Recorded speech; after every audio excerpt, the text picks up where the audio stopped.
بسم الله الرحمن الرحيم. தாய்மார்களே, சகோதர சகோதரிகளே, நாமெல்லாம் அல்லாஹுடைய மாபெரும் கிருபையினால் அவனுடைய சத்திய மார்க்கமாகிய தீனுல் இஸ்லாத்தை நம்முடைய வாழ்க்கை வழிமுறையாக ஏற்றுக்கொண்டு நம்மால் இயன்ற அளவு அல்லாஹ்விற்கும் அவனுடைய தூதரின் கட்டளைகளுக்கும் கட்டுப்பட்டு நம்முடைய வாழ்வை அமைத்துக் கொள்வதற்கு முயற்சி செய்து கொண்டிருக்கின்றோம். அன்பிற்குரிய சகோதரர்களே, இஸ்லாத்தை பற்றி நம்முடைய சமுதாயம் இன்னும் மிக தெளிவாக விளங்க வேண்டியிருக்கிறது. அல்லாஹு தஆலா கூறுகின்றான், இன்ன தீன இன்தல்லாஹில் இஸ்லாம். அல்லாஹ்விடத்தில் ஏற்றுக்கொள்ளப்பட்ட ஒரு வழிமுறை என்பது இஸ்லாம் என்கின்ற நடைமுறைதான், இஸ்லாம் என்கின்ற மார்க்கம்தான் அல்லாஹ் ஏற்றுக்கொண்ட வழிமுறை என்று அல்லாஹ் சொல்லி காட்டுகின்றான். வமை யப்தகி கைரல் இஸ்லாமி தீனன் ஃபலை யுக்பல மின்ஹு. யார் இஸ்லாம் அல்லாத ஒரு வழிமுறையை விரும்புகின்றாரோ, பின்பற்றுகின்றாரோ, அந்த நடைமுறை, அந்த வழிமுறை அல்லாஹ்விடம் ஏற்றுக்கொள்ளப்படாது என்று அல்லாஹ் சொல்லி காட்டுகின்றான். அப்ப நம்முடைய இறைவன் தேர்ந்தெடுத்துக் கொண்ட ஒரு மார்க்கம் நாம் பின்பற்றக்கூடிய இஸ்லாமிய மார்க்கம். இஸ்லாம் என்றால் என்ன? இஸ்லாம் என்பது இந்த மார்க்கத்துடைய ஒவ்வொரு சட்டமும், ஒவ்வொரு சொல்லும் அது அல்லாஹ்வுடைய சட்டமாக இருக்க வேண்டும், அல்லாஹ் கூறிய சொல்லாக இருக்க வேண்டும். இனில் ஹுக்மு இல்லா லில்லாஹ். அதிகாரம் என்பது இந்த உலகங்களை இயக்குகின்ற அதிகாரமாக இருந்தாலும் சரி, மார்க்கத்திலே ஒரு சட்டத்தை விதிக்கின்ற அதிகாரமாக இருந்தாலும் சரி, அது அல்லாஹ்வை தவிர வேறு யாருக்கும் அதிகாரம் கிடையாது. நம்முடைய மார்க்கத்தின் ஒவ்வொரு சட்டமும், ஒவ்வொரு சொல்லும் அல்லாஹ் இறக்கிய சட்டம் தான், அல்லாஹ் கூறிய சட்டம் தான். நபிகள் நாயகம் ஸல்லல்லாஹு அலைஹி வஸல்லம் அவர்களாக இந்த மார்க்கத்திலே அவருடைய சுய இச்சைப்படி, அவருடைய மனோ இச்சைப்படி எந்த ஒரு கருத்தையும் சொல்லிவிட முடியாது. அல்லாஹ் தஆலா திருமறை குர்ஆனில் சொல்லி காட்டுகின்றான். நபிகள் நாயகத்தை பார்த்து அல்லாஹ் பேசும் பொழுது, சும்மா அவுஹைனா இலைக், நபியே உமக்கு நாம் வஹி அறிவிப்பது என்னவென்று சொன்னால், நீரும் அல்லாஹ்விடமிருந்து இத்தபி மா ஊஹிய இலைக்க மின் ரப்பிக், உம்முடைய இறைவனிடமிருந்து உமக்கு வஹியாக அறிவிக்கப்படுவதைத்தான் நீர் பின்பற்ற வேண்டும். அல்லாஹ்விடமிருந்து என்ன செய்தி வருகின்றதோ அதை தவிர வேறு எதையும் நீங்கள் பின்பற்றக்கூடாது என்று நபிகள் நாயகத்திற்கு அல்லாஹ் உத்தரவு போடுகின்றான். நாம் ஹதீஸ்கள் என்று கூறுகின்றோமே, இந்த ஹதீஸ்கள் என்பது கூட நபிகள் நாயகம் சுயமாக சொன்னது கிடையாது. அல்லாஹ் கூறுகின்றான், வலவ் தகவ்வல அலைனா பாதில் அகாவில்.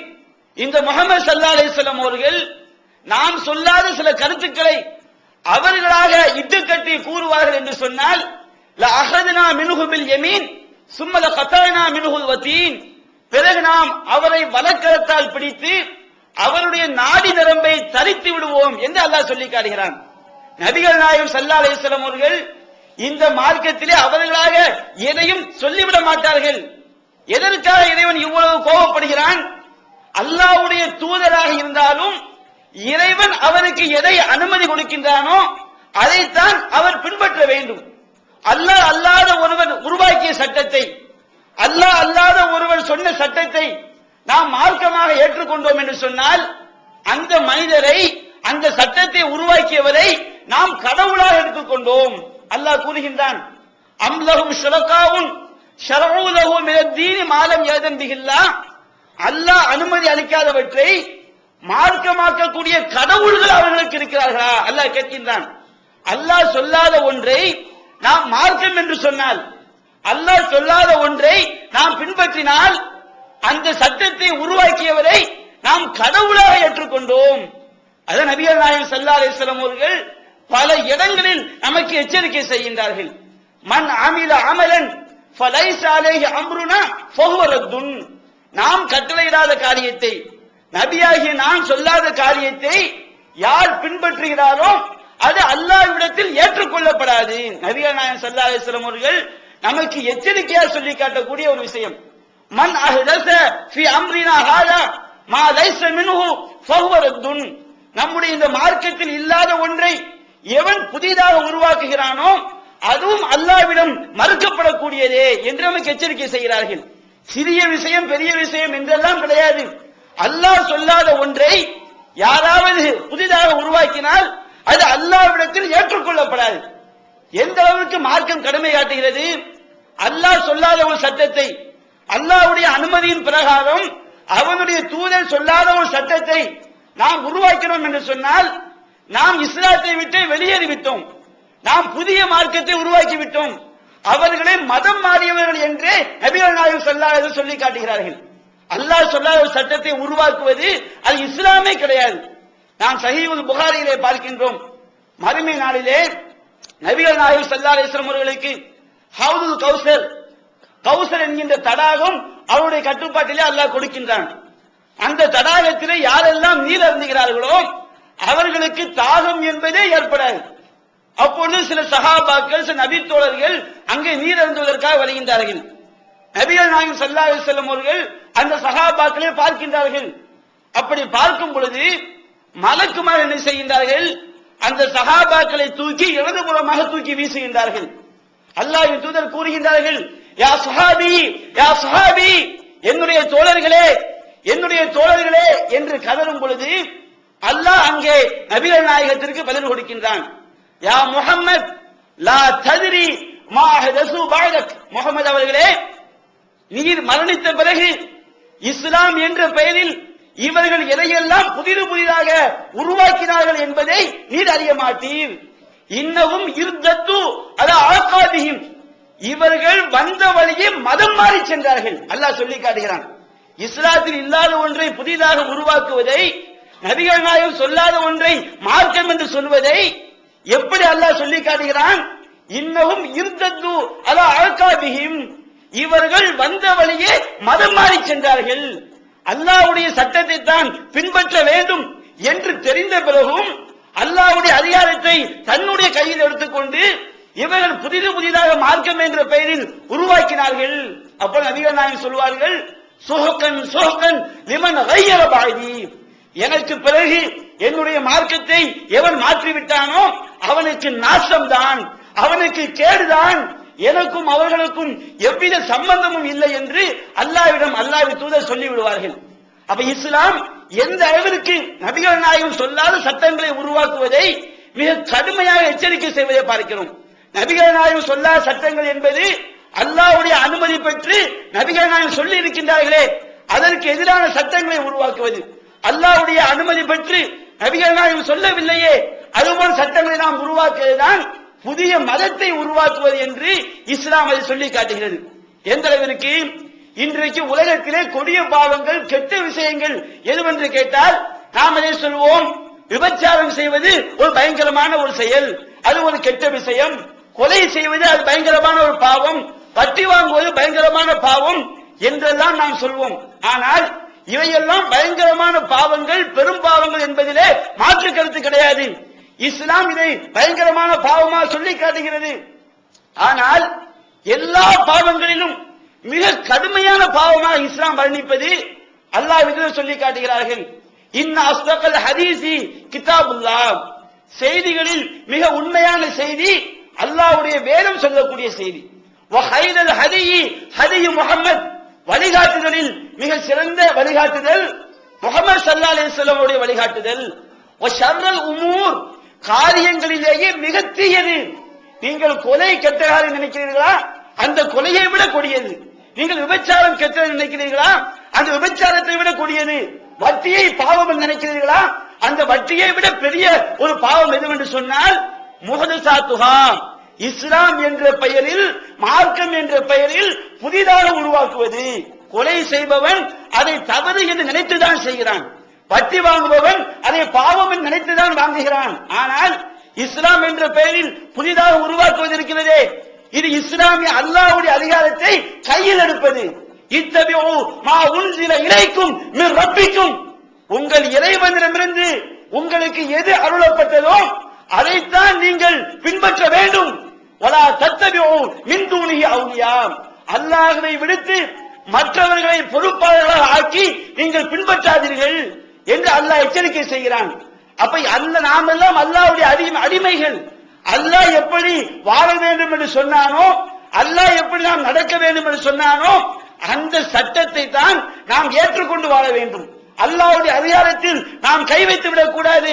அதான் நபிகள் சொன்னார்கள், வஷர்ரல் உமூரி முஹ்தஸாத்துஹா, காரியங்களிலேயே மிக கெட்ட காரியம் எதுவென்று சொன்னால் மார்க்கம் என்ற பெயரில் புதிதாக உருவாக்குவது. வகுல்ல முஹதஸத்தின் பித்ஆ, புதிதாக உருவாக்கப்பட்ட அனைத்தும் அனாச்சாரங்கள். அது நம்முடைய மனதிற்கு நல்லதாக தெரிந்தாலும் சரி, அது அனாச்சாரம் தான். வகுல்ல பித்ஆத்தின் வலாலா, ஒவ்வொரு அனாச்சாரமும் வழிகேடு. வகுல்ல வலாலத்தின் ஃபின்னார், ஒவ்வொரு வழிகேடும் நரகத்தில் கொண்டு போய் தான் சேர்க்கும். இஸ்லாமிய அரசாங்கமாக இருந்தால், இஸ்லாமிய ஆட்சியாக இருந்தால், யாராவது அல்லாஹ் சொல்லாத சட்டத்தை உருவாக்கினால் என்ன தண்டனை? நபிகள் சொல்கிறார்கள், மன் பத்தல தீனஹு ஃபக்துலு, எவன் இந்த மார்க்கத்தை மாற்றுகின்றானோ, இந்த இஸ்லாத்தில் இல்லாத புதிய விஷயத்தை உருவாக்குகிறானோ, அவனை நீங்கள் கொன்று விடுங்கள், அவனுக்கு மரண தண்டனையை நிறைவேற்றுங்கள் என்று எச்சரிக்கை செய்கிறார்கள். ஒருவன் ஒரு மதத்திலிருந்து இன்னொரு மதத்திற்கு மாறினால் அவன் தான் வழிகட்டு போகிறான். ஆனால் இஸ்லாம் என்ற பெயரில் புதிதாக உருவாக்கினால் அவன் மட்டும் வழிகட்டு போகவில்லை, அது தலைமுறையாக பாதிப்பை ஏற்படுத்தும். அதுதான் இஸ்லாமிய ஆட்சியாளருக்கு அல்லாஹ்வின் தூதர் கட்டளையிடுகின்றார்கள், இஸ்லாம் அல்லாத ஒரு சட்டத்தை ஒருவன் மார்க்கம் என்ற பெயரில் மாற்றினால், இஸ்லாத்தை மாற்றினால் அவனுக்கு நீங்கள் மரண தண்டனை விதித்து விடுங்கள். இன்றைக்கு இறைவனுடைய அதிகாரத்தை கையில் எடுத்து நம்முடைய சமுதாயத்தில் எத்தனையோ அனாச்சாரமான காரியங்கள் மார்க்கமாக உள்ளே புகுந்து விட்டது. அப்படிப்பட்ட அனாச்சாரமான காரியங்களை ஒன்றுதான் ரபியுல் அவ்வல் மாதம் வந்துவிட்டால் மீலாது விழா என்ற பெயரிலே ஊர்வலங்களை நடத்துவது, மௌலித் என்ற பெயரிலே சில அரபி பாடல்களை எழுதி வைத்துக் கொண்டு படிப்பது. சில நேரங்களில் இந்த கவிதை இஸ்லாம் அனுமதிக்கிறது. போர்க்களங்களில் அந்த எதிரிகளுக்கு எதிராக முஸ்லிம் வீரர்களை உசுப்பேற்றுவதற்கு இஸ்லாம் இந்த கவிதை படிப்பதை, யாராவது ஒருவர் கவிதை தெரிந்தால் வீரர்களை உசுப்பேற்றுவதற்கு அந்த இடங்களில் சொல்லிக் கொள்ளலாம். மற்றபடி இஸ்லாத்திற்கும் இந்த கவிதைக்கும் எந்த விதமான சம்பந்தமும் கிடையாது. அல்லாஹ் சொல்லி காட்டுகிறான், ஒமா அல்லம்னாஹு ஷிஅர் ஒமா யம்பகி லஹு, இந்த முஹம்மதிற்கு நாம் கவிதையை கற்றுக் கொடுக்கவும் இல்லை, அது அவருக்கு தேவையும் இல்லை. என்ன காரணம்? கவிதை என்று வந்துவிட்டாலே அவன் தன்னுடைய எழுத்து நிலையை காட்டுவதற்காக நிச்சயமாக அவன் இணை கற்பிக்கின்ற பாவத்தை அவன் செய்வான். அவன் இல்லாத கற்பனை எல்லாம் கவிதையிலே பூத்துவான். அதன் அல்லாஹ் சொன்னான், கவிஞர்களை வழிகேடர்கள் தான் பின்பற்றுவார்கள். சில நேரங்களில் சில ஒரு நல்ல கவிதையை யாராவது சொல்லும் போது நபிகள் நாயகம் ஸல்லல்லாஹு அலைஹி வஸல்லம் அவர்கள் அதை ஆமோதித்திருக்கின்றார்கள். ஆனால் எந்த ஒரு நேரத்திலும் இவர்களை போன்று தோரணங்களை கட்டி அதை வழிபாடாக செய்வதை இஸ்லாம் ஒருபோதும் அங்கீகரிக்கவே இல்லை. எந்த அளவிற்கு நபிகள் நாயகம் ஸல்லல்லாஹு அலைஹி வஸல்லம் அவர்கள் நமக்கு எச்சரிக்கை செய்கின்றார்கள், லா துத்ரூனி கமா அத்ரத்தின் நசாரா இப்னு மரியம், நசாராக்கள் கிறிஸ்தவர்கள் மரியமுடைய மகன் ஈசா அலைஹிஸ்ஸலாம் அவர்களை எப்படி வரம்பு மீறி புகழ்ந்தார்களோ, புகழ்தல் என்ற போர்வையிலே எப்படி இறைவனுடைய அந்தஸ்திற்கு இறைவனுடைய மகன் என்று கொண்டு சென்றார்களோ, அதுபோன்று என்னை நீங்கள் வரம்பு மீறி புகழ்ந்து விடாதீர்கள், கடவுளுடைய அந்தஸ்தை எனக்கு தந்து விடாதீர்கள். இன்னமான அப்துல்லா, நான் அல்லாஹ்வுடைய அடிமைதான். ஃபகூது அப்துல்லாஹி வ ரசூலுஹு, அல்லாஹ்வுடைய அடிமை என்ற அளவில் வைத்து என்னை புகழுங்கள், அல்லாஹ்வுடைய தூதர் என்ற அளவில் வைத்து என்னை புகழுங்கள் என்று நபிகள் நாயகம் ஸல்லல்லாஹு அலைஹி வஸல்லம் அவர்கள் நமக்கு கற்றுத் தருகின்றார்கள். நீங்கள் புகழ்வதாக இருந்தாலும் வரம்பு மீறி சென்று விடாதீர்கள். எந்த அளவிற்கு ஒரு தடவை ஒரு நபி தோழர் நபிகள் நாயகத்தை பார்த்து கூறுகிறார், யா சய்யிதனா இப்னு சய்யிதினா, எங்களுடைய தலைவரே, தலைவரின் மகனே. நபிகள் நாயகத்துடைய தந்தை யார்? அவர் நரகத்திற்குரியவர். நபிகள் நாயகம் சொல்லி காட்டுகின்றார்கள். இவர் கவிதையில் புகழ வேண்டும் என்பதற்காக என்ன செய்கின்றார்? நபிகள் நாயகம் தலைவர் என்கின்றார். அதுக்கு அடுத்தடி எதுகை போனே வரணும் பாருங்க, இப்னு சய்யிதினா, எங்கள் தலைவரின் மகனே. யா ஹைரனா, எங்களில் சிறந்தவரே. இப்னு ஹைரினா, எங்களில் சிறந்தவரின் மகனே என்று செய்கிறார். அவர் கவிதை படிக்கின்றார். நபிகள் நாயகம் ஸல்லல்லாஹு அலைஹி வஸல்லம் அவர்கள் அந்த சஹாபியை பார்த்து கூறுகின்றார்கள், மக்களை பார்த்து சொல்கின்றார்கள், யா அய்யுஹன் நாஸ் லா யஸ்தஹ்வியன்னகுமுஷ் ஷைத்தான், மக்களே ஷைத்தான் உங்களை வழிகெடுத்து விட வேண்டாம். இதுல இருந்து கிரேட் எஸ்கேப் ஆறதுக்கு ஒரு அழகான ஐடியா நானே உங்களுக்கு சொல்லி தர்றேன். அதாவது குருடனாகவும் சப்பானியனாகவும் மூக்கு பெரியனாகவும் கால் உடைந்தனாகவும் கை உடைந்தனாகவும் கூணனு இது எல்லா குறையும் ஒரே ஆளுக்கு இருக்கும்ல, அவன் வரக்கூடாது அப்படின்னு சொல்லிட்டீங்கன்னா நல்ல ஐடியா. இதுல இருந்து தப்பிச்சிடலாம். நித்திய ஜீவனை அடையக்கூடிய வழி என்னன்னு கேட்டா காட்டி இதுதான் வழிங்கிறீங்க. இதுல நிறைய பொய் இருக்குன்னு கேட்டா ஆமா எங்களுக்கு தெரியுமே, மனித கரங்கள் விளையாடு இருக்கு ஆமா எங்களுக்கு தெரியுமே அப்படிங்கிறீங்க. அடுக்கடுக்கான கேள்வி கணைகளுக்கு அமைதி காத்த பாதிரியார்கள், படிக்க முடியாத பைபிள் வசனங்கள், கிறிஸ்தவர்களை திணற வைத்த விவாதம் ஒரு டிவிடியாக விலை ரூபாய் 30 மட்டுமே. கொரியர் செலவு தனி. கிடைக்கும் இடம் TNTJ வீடியோ விஷன், எண் 30, அரண்மனைக்காரன் தெரு, மண்ணடி, சென்னை 1. செல் 9500168989. வெளிவந்துவிட்டது இஸ்லாம் கூறும் குடும்பவியல் ரமலான் மாதம் தொடர் சொற்பொழிவு 5 டிவிடிகளாக விலை ரூபாய் 150 மட்டுமே. கூரியர் செலவு தனி. கிடைக்கும் இடம் TNTJ வீடியோ விஷன், நம்பர் 30, அரண்மனைக்காரன் தெரு, மண்ணடி, சென்னை 1. நான் நிச்சயமா நான் யார்? இன்னி முஹம்மது இப்னு அப்துல்லா. நான் அப்துல்லாவுடைய மகன் முகமது. நான் அல்லாஹ்வுடைய அடிமைதான். என்னை நீங்கள் அல்லாஹ்வுடைய அடிமை என்றும் அவனுடைய தூதர் என்றும் புகழுங்கள். அப்ப நபிகள் நாயகம் ஸல்லல்லாஹு அலைஹி வஸல்லம் அவர்களை கூட இறைவனுடைய அந்தஸ்திற்கு கடவுள் தன்மையை கொடுத்து விடக்கூடாது என்று மார்க்கம் எச்சரிக்கை செய்கிறது. நீங்கள் பல உரைகளில் கேள்விப்பட்டிருப்பீர்கள். நபிகள் நாயகம் ஸல்லல்லாஹு அலைஹி வஸல்லம் அவர்கள் ஒரு திருமண நிகழ்ச்சிக்கு வருகின்றார்கள். திருமணம் முடிந்து மறுநாள் காலையிலே ஒரு வீட்டிற்கு வருகை தருகின்றார்கள். அங்கு சிறுமிகள் தஃபடித்துக் கொண்டிருக்கிறார்கள். தஃபடித்து சில கவிதைகளை பாடிக்கொண்டிருக்கிறார்கள்.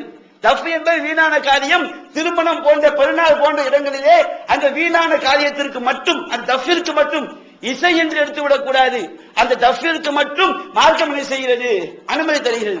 அது மாதிரி சிறுமிகள் என்ன செய்றாங்க? அந்த பாட்டை படித்துக் கவிதையை பாடிக்கொண்டிருக்கிறார்கள்.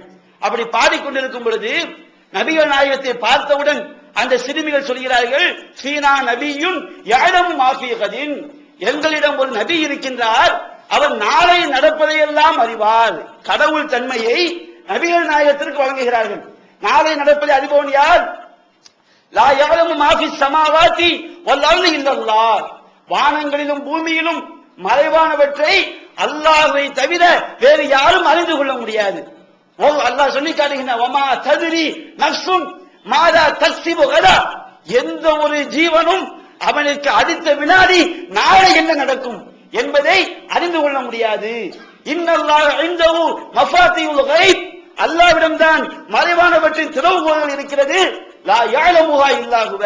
அது அல்லாஹ்வை தவிர வேறு யாரும் அறிந்து கொள்ள முடியாது என்று அல்லாஹ் சொல்லி காட்டுகிறான். மறைவானவற்றை அறிவது அல்லாஹ்வுடைய அதிகாரம். அல்லாஹ் நினைத்தால் ஒரு சில விஷயங்களை நபிகள் நாயகத்திற்கு சொல்லிக் கொடுத்திருக்கின்றான். அல்லாஹ் சொல்லிக் கொடுத்தால் தான் நபிகள் நாயகத்திற்கு தெரியுமே தவிர அல்லாஹ் சொல்லிக் கொடுக்காத எந்த மறைவான விஷயமும் நபிகள் நாயகத்திற்கு தெரியாது. இந்த சிறுமிகள் என்ன செய்கின்றார்கள்? நபிகள் நாயகத்தை பார்த்து சொல்கின்றார்கள், ஃபீனா நபியுன் யஅலமு மா ஃபீ கதின். நாளை நடப்பதையெல்லாம் அறியக்கூடிய நபி எங்களிடம் இருக்கின்றார். நபிகள் நாயகம் சிறுமிகளை பார்த்து சொல்கின்றார்கள், இவ்வாறு படிப்பதை விட்டுவிடுங்கள். லா யஅலமு மா ஃபீ கதின் இல்லல்லாஹ். நாளை நடப்பதை அல்லாஹ்வை தவிர வேறு யாரும் அறிந்து கொள்ள முடியாது. இறைத்தன்மையை எனக்கு வழங்கி விடாதீர்கள், என்னை கடவுளாக ஆக்கி விடாதீர்கள் என்று நபிகள் நாயகம் ஸல்லல்லாஹு அலைஹி வஸல்லம் அவர்கள் அந்த சிறுமிகளை எச்சரிக்கை செய்கின்றார்கள்.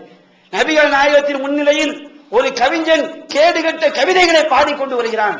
நபிகள் நாயகம் சொன்னார்கள், ஹுது ஹாத ஷைத்தான், அந்த ஷைத்தானை பிடியுங்கள் என்று சொன்னார்கள்.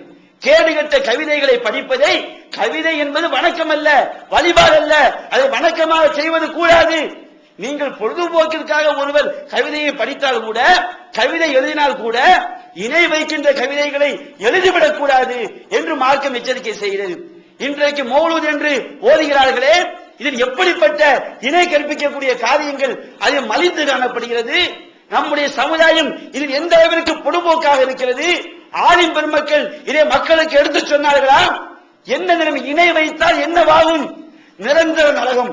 இந்த உலக வாழ்க்கை என்பது ஒரு தடவை தான். இந்த வாழ்க்கையிலே மரணித்து விட்டால் மீண்டும் ஒரு வாழ்க்கை, மீண்டும் ஒரு வாய்ப்பு இந்த உலகத்திற்கு வரவே முடியாது.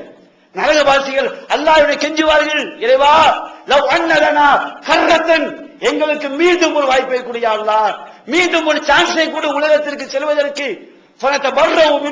கமா தபர்ரவும் மின்னா, எங்களை எவர்கள் வழி எடுத்தார்களோ அவர்களை விட்டும் நாங்கள் மீண்டும் உலகத்திற்கு சென்று நாங்கள் விரண்டோடி விடுவோம். அல்லாஹ் சொல்வான், உலகத்திற்கு மீண்டும் வர முடியுமா?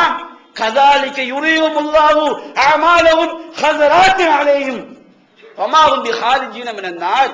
அவர்கள் செய்த காரியங்களை எல்லாம் அல்லாஹ் அவர்களுக்கு நஷ்டமாக காட்டுவான். அவர்கள் ஒருபோதும் நரகத்தை விட்டு தப்பிக்கவே முடியாது. இணை கற்பிக்கின்ற பாவம் அவ்வளவு கொடிய பாவம். இன்றைக்கு நம்முடைய சமுதாயம் அறியாமல் விளக்கை நோக்கி எரிகின்ற நெருப்பை நோக்கி செல்கின்ற வெட்டில் பூச்சிகளை போல் அந்த இணை கற்பிக்கின்ற பாடல்களை படிப்பதற்கு போட்டி போட்டுக்கொண்டு செல்வதை பார்க்கிறோம். எந்த அளவிற்கு பாருங்கள், அதில் வருகிறது, அல்லாஹ் கேட்கின்றான், வமை யக்ஃபிருல் ذுனூப இல்லல்லாஹ், பாவங்களை மன்னிக்க கூடியவன் அல்லாஹ்வை தவிர வேறு யார் இருக்கின்றார்? நபிகள் நாயகம் ஸல்லல்லாஹு அலைஹி வஸல்லம் அவர்கள் கூட ஒரு நாளைக்கு 70 தடவைக்கு மேல் அல்லாஹ்விடம் பாவ மன்னிப்பு தேடி இருக்கின்றார்கள். பாவத்தை மன்னிக்கின்ற அதிகாரம் அல்லாஹ்விடம் உள்ள அதிகாரம். நீங்கள் உதவி தேடினால் இதஸ்தஅன்த ஃபஸ்தஇன் பில்லாஹ், நீங்கள் உதவி தேடினால் அல்லாஹ்விடம் மட்டுமே உதவி தேடுங்கள் என்று உதவி செய்யக்கூடிய அதிகாரம் அல்லாஹ்வுடைய அதிகாரம். அல்லாஹ்வை தவிர வேறு யாரும் உதவி செய்ய முடியாது. கஷ்டங்களை நீக்கக்கூடியவன் யார்? அல்லாஹ் கேட்கின்றான், வல்லாஹு யுனஜ்ஜீக்கும் மின்ஹா வ மின் குல்லி கர்ப், அல்லாஹ் தான் எல்லா சோதனைகளிலிருந்தும் எல்லா துன்பங்களிலிருந்தும் உங்களை காக்கின்றான். ஏராளமான வசனங்கள் சொல்லிக் கொண்டே போகலாம். ஆனா இதில் எப்படி வருகிறது பாருங்கள். இந்த மௌலூத் என்கின்ற புத்தகத்திலே வருகிறது, அஸ்ஸலாமு அலைக்க யா மாயில் துனூப், பாவங்களை அழிக்கக்கூடிய நபியே உங்கள் மீது சாந்தி உண்டாகட்டும். அஸ்ஸலாமு அலைக்க யா ஜாலில் குரூப், சிரமங்களை நீக்கக்கூடிய நபியே உங்கள் மீது சாந்தி உண்டாகட்டும். நபிகள் நாயகத்தால் நம்முடைய சிரமத்தை நீக்க முடியுமா? அப்படி நம்பினால் ஒருவன் முஸ்லிமாக இருக்க முடியுமா? அல்லாஹ் கேட்கின்றான், அம்மை யுஜீபுல் முல்தர்ர இதா தாஹு, பிரார்த்தனை செய்து அழைக்கும் போது பாதிக்கப்பட்டவனுக்கு பதிலளிக்கக்கூடியவன் யார்? இலாஹும் மஅல்லாஹ், அல்லாஹ்வுக்கு நிகராக இதுபோல செய்யக்கூடிய வேறு கடவுள் இருக்கிறாரா? அல்லாஹ் கேட்கின்றான். இப்படி நம்பினால் அவரை நீங்கள் கடவுளாக ஆக்கிவிட்டீர்கள். நபிகள் நாயகம் அல்லாஹ்வுடைய அடிமை என்கிறார்கள், நாம் அவர்களுக்கு எதிராக அவர்களையே கடவுளாக ஆக்கிறோம். நபிகள் நாயகம் மறுமையில் இவ்வாறு செய்தவர்களை ஒருபோதும் இவர்களுக்கு அல்லாஹ்விடம் பரிந்து பேச முடியாது. இப்படி நம்பினால் அவர்களுக்கு நரகம்தான். அந்த மௌலூத் வரிகளை பாருங்கள், அந்த கஃபாருல் ஹதாயா வல்துனூபில் மூபிகாத், நபியே நீங்கள் தான் பாவங்களை எல்லாம் அழிக்கக்கூடியவர், அழிக்கக்கூடிய பாவங்களை எல்லாம், நரகத்தில் தள்ளக்கூடிய பாவங்களை எல்லாம் அழிக்கக்கூடிய நீங்கள் தான். கஃபிரு அன்னி துனூபி, என்னை விட்டும் என்னுடைய பாவங்களை நீங்கள் அழித்து விடுங்கள். வாஃபுனி அன் ஸய்யிஆத்தி, என்னுடைய தீமைகளை எல்லாம் நீங்கள் மன்னித்து விடுங்கள். அப்ப இது யாருடைய மௌலூத் என்பது யாருடைய கைச்சலுக்கு? எல்லாம் கடவுள் என்கிறார்களே, நபிகள் நாயகமும் கடவுள், நீங்களும் கடவுள், நானும் கடவுள் என்கிறார்களே, அப்படிப்பட்ட வழிகேடர்கள் நபிகள் நாயகத்தை அல்லாஹ்வாக முன்னிறுத்தி பாடிய பாடல் தான் இந்த கேடுகட்ட மௌலூத் என்கின்ற வரிகள். அதில் வருவதை பாருங்கள். ஒரு சாதாரண முஸ்லிம் கூட அதை தமிழில் இந்த வார்த்தையை சொல்ல மாட்டான். அந்த மௌலூதில் வருகிறது, யாமன் தமாதா வஜ்தரம் துப்அதரி வல்கரம், பாவங்களும் துன்பங்களும் செய்து விட்டவனே, துப் நீ மன்னிப்பு கேள், வாத்தரிஃப் நீ உன்னுடைய பாவத்தை ஒப்புக்கொள், வல்கரம் நீ சங்கையை எதிர்பார். யாருடைய சங்கை? யாருடைய கன்னிப்பு? வலுது பிமன் ஹல்லல் ஹரம், இதோ இந்த மதீனா நகரத்திலே அடக்கமாக்கி இருக்கின்றாரே அந்த முகமதுடைய அடக்க ஸ்தலத்திலே சென்று நீ சரணடைந்து விடு. வநூருஹு அம்மல் பிலாத், இந்த முகமதுடைய ஒளிதான் இந்த உலகத்தை சூழ்ந்து இருக்கிறது. பாருங்க, சுப்ஹானல்லாஹ். அல்லாஹ்வின் தூதர் எதனை அடித்து நொறுக்குவதற்காக வந்தார்களோ, எந்த ஷிர்க்கை இல்லாமல் ஆக்குவதற்காக வந்தார்களோ, அப்படிப்பட்ட படு பயங்கரமான ஒரு இணை கற்பிக்கின்ற காரியத்தை தான் இந்த மௌலூத் என்பது மக்களுக்கு மத்தியில் பூத்தி கொண்டிருக்கிறது. பார்க்கிறோம். இதைத்தான் ஆலிம்களும் காசிற்காக மக்களுக்கு மத்தியிலே பிரச்சாரம் செய்கின்றார்கள். நம்மீது கோபம் இருக்கலாம், ஆனால் அதற்காக மக்களை நிரந்தர நரகத்திற்கு வழிகாட்டுவார்களா? எப்படிப்பட்ட கேடுகட்ட வரிகள் பாருங்கள். இன்னி இதா மஸ்ஸனி லைமுன் யுரவ்விஉனி அகூலு யா சய்யிதி சாதாத்தி யா சனதி. யார்? ஜிப்ரீல் அலைஹிஸ்ஸலாம் அவர்கள் ரசூலுல்லாஹ் பார்த்து படிச்சாங்களாம். ஜிப்ரீல் அலைஹிஸ்ஸலாம் எப்படிப்பட்ட ஜிப்ரீல்? அல்லாஹ் சொல்கின்றானே வலிமை மிக்கவர், பரிசுத்த ஆன்மா என்றெல்லாம் சொல்கிறானே, அந்த ஜிப்ரீல் படிச்சா ரசூலுல்லாஹ் பார்த்து, இன்னி இதா மஸ்ஸனி லைமுன் யுரவ்விஉனி, நபியே என்னையே திடுக்கிட செய்யக்கூடிய பயங்கரமான துன்பம் எனக்கு ஏற்பட்டு விட்டால் அகூலு யா சையீதி யா சனதி, என்னுடைய தலைவரே, என்னுடைய ஊன்றுகோலே என்று நான் முகமதாகிய உங்களை அழைப்பேன். அப்படி அழைத்தால் யா சையீதி யா சாதாத்தி யா சனதி என்று நான் அழைப்பேன் என்று ஜிப்ரீல் அலைஹிஸ்ஸலாம் அவர்கள் படித்ததாக இந்த கேடுகட்ட மௌலித் என்கின்ற அந்த புத்தகத்தில் எழுதி வைத்திருக்கின்றார்கள். இதைத்தான் நீங்கள் நபிகள் நாயகத்தின் ஸலவாத் சொல்லுங்கள், மௌலித் என்பது ஸலவாத் சொல்வதுதான் என்றெல்லாம் சொல்கிறார்களே. இப்படிப்பட்ட கேடுகட்ட ஸலவாத்தையா நபிகள் நாயகம் ஸல்லல்லாஹு அலைஹி வஸல்லம் அவர்கள் நமக்கு சொல்லி தந்தார்கள்? எந்த அளவுக்கு கேடுகட்ட வரிகள் பாருங்கள். நபிகள் நாயகத்தை பார்த்து அழைக்கின்றார்கள், அந்த ஹப்பன் ரியாசுல் ஹல்கி அஜ்மஈஹிம், நபியே உண்மையிலேயே இந்த உலக மக்கள் அனைவருக்கும் இரட்சகர் நீங்கள் தான். சுப்ஹானல்லாஹ், எப்படிப்பட்ட அல்லாஹ் ரப்புல் ஆலமீன், அகில உலகங்களையும் படைத்து பரிபாலிக்கக்கூடியவன் அல்லாஹ் ஒருவன். அந்த இறைவனுக்கு நிகராக அல்லாஹ்வுடைய அடியாராகிய நபிகள் நாயகத்தை கடவுளாக வர்ணிப்பதை பார்க்கின்றோம்.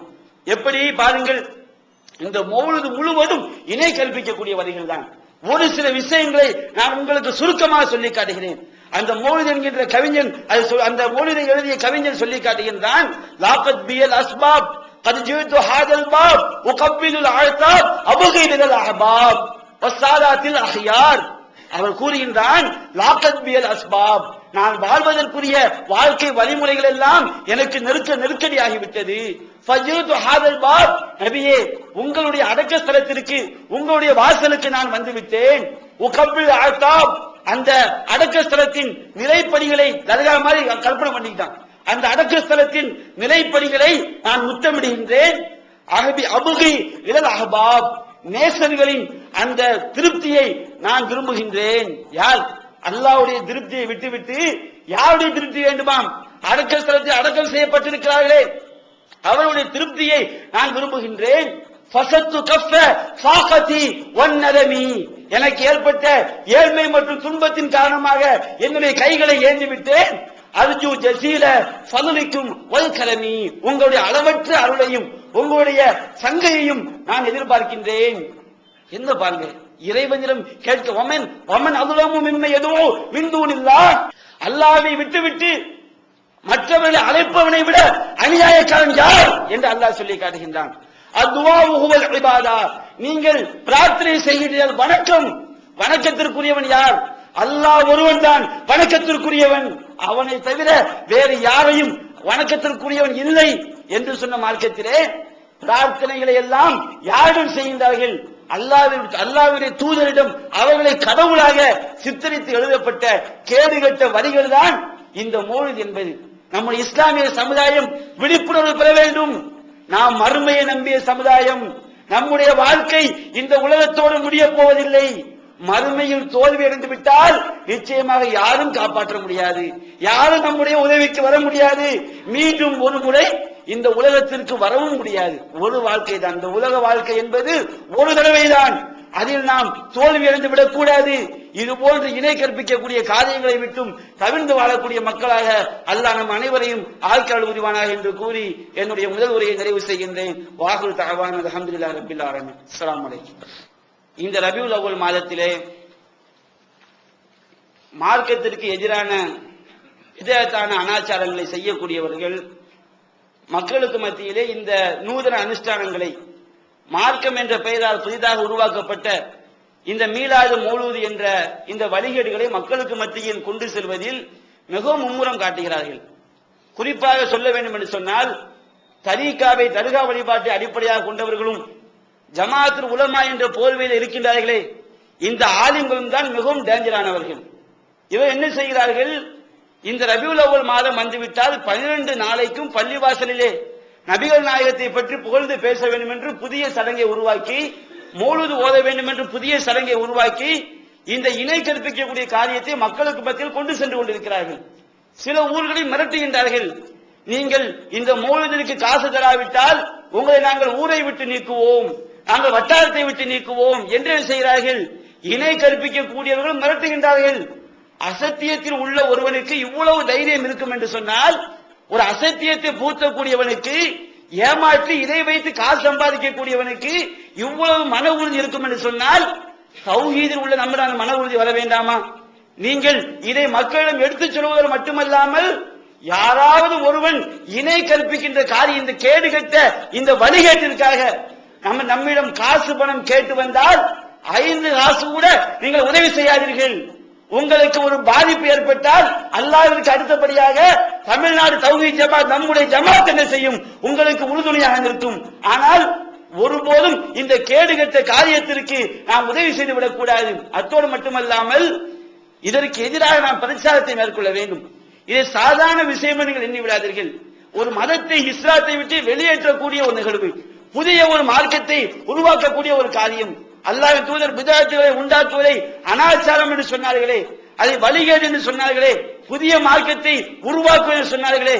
இது போன்ற இந்த புதிய மார்க்கத்தை உருவாக்குவதை விட்டும் நாம் மக்களை காப்பாற்ற வேண்டும். அல்லாஹ்வுடைய சட்டம் மட்டும்தான் அங்கே நடைமுறைப்படுத்தப்பட வேண்டும். அனைத்து மக்களும் அல்லாஹ்வுடைய சட்டத்திற்கு கட்டுப்பட்டு வாழக்கூடிய மக்களாக மாற வேண்டும். அதற்காக நாம் பாடுபட வேண்டும்.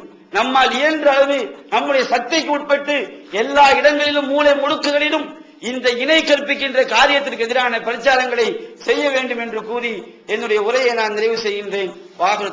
தமிழ்நாடு தௌஹீத் ஜமாத்தின் இஸ்லாமிய அழைப்பு பணி. தமிழ்நாடு தௌஹீத் ஜமாத்தின் ஏராளமான பணிகளில் மிக முக்கியமான பணி பிற மத மக்களுக்கு இஸ்லாத்தை எடுத்துச் சொல்வதாகும்.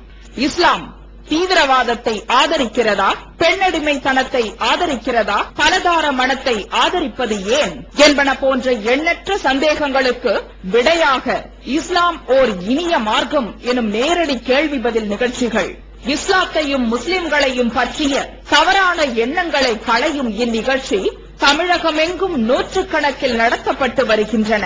இந்நிகழ்ச்சி பிற மாநிலங்களிலும் வெளிநாடுகளிலும் நடந்து வருகின்றன. இது போன்ற நிகழ்ச்சியின் மூலம் ஏராளமானோர் இஸ்லாத்தை தழுவி வருகின்றனர். இது மட்டுமல்லாது இஸ்லாத்தை அறிந்து கொள்ள விரும்பும் பிற மத மக்கள் ஒரு அஞ்சல் அட்டை அனுப்பினால் போதும், திருக்குரான் மொழிபெயர்ப்புகள், இஸ்லாமிய நூல்கள் மற்றும் பல ஆடியோ வீடியோ சிடிக்கள் என இலவசமாக அனுப்பி வைக்கப்படுகின்றன. மனிதனுக்கேற்ற மார்க்கம் இஸ்லாம் மட்டுமே என்பதை நிரூபித்திட பிற மத அறிஞர்களுடன் பல்வேறு விவாதங்கள். புதியதாக இஸ்லாத்தை ஏற்றுக்கொண்டவர்களுக்காக சேலத்தில் ஆண்களுக்கும் பெண்களுக்கும் என தனித்தனி பயிற்சி மையங்கள். இஸ்லாத்தை தழுவியதை அதிகாரப்பூர்வமாக்கும் அபிடவிட், கெசட்டில் பெயர் மாற்றம், கத்னா செய்தல் மற்றும் பயிற்சிக்கு தேவையான திருக்குரான் மொழிபெயர்ப்புகளுடன் கூடிய பாட நூல்கள், உணவு, உடை, தங்கும் இடம், மருத்துவம் என இன்னும் பல அத்தியாவசிய பொருட்களை இப்பயிற்சி மையத்தில் வழங்குவதுடன் பயிற்சி மையத்திற்கு வருவதற்கும் பயிற்சி முடிந்து செல்வதற்கும் போக்குவரத்து செலவுகள், இவை அனைத்தும் முற்றிலும் இலவசமாகவே வழங்கப்பட்டு வருகின்றன. எந்த வெளிநாட்டு அரசிடமிருந்தோ அல்லது எந்த வெளிநாட்டு நிறுவனங்களிடமிருந்தோ உதவிகளை பெறுவதில்லை என்பதை கொள்கையாக கொண்டுள்ளது தமிழ்நாடு தௌஹீத் ஜமாத். எனவே மறுமையில் மகத்தான கூலியை பெற்றுத்தரும் இந்த அரிய பணிக்கு உங்களது ஜகாத் மற்றும் நன்கொடைகளை வாரி வழங்குவீர். உங்களது நன்கொடைகளை டிடியாகவோ செக்காகவோ மணி ஆர்டராகவோ அனுப்பலாம். டிடி அனுப்புபவர்கள் தமிழ்நாடு தௌஹீத் ஜமாஅத் வங்கி கணக்கு எண் 7882748227 இந்தியன் வங்கி மண்ணடி கிளை என்ற பெயரில் எடுத்து அனுப்ப வேண்டிய முகவரி தமிழ்நாடு தௌஹீத் ஜமாஅத் மாநில தலைமையகம் 30 அரண்மனைக்காரன் தெரு, மண்ணடி, சென்னை 1. போன் 044252152226. Allah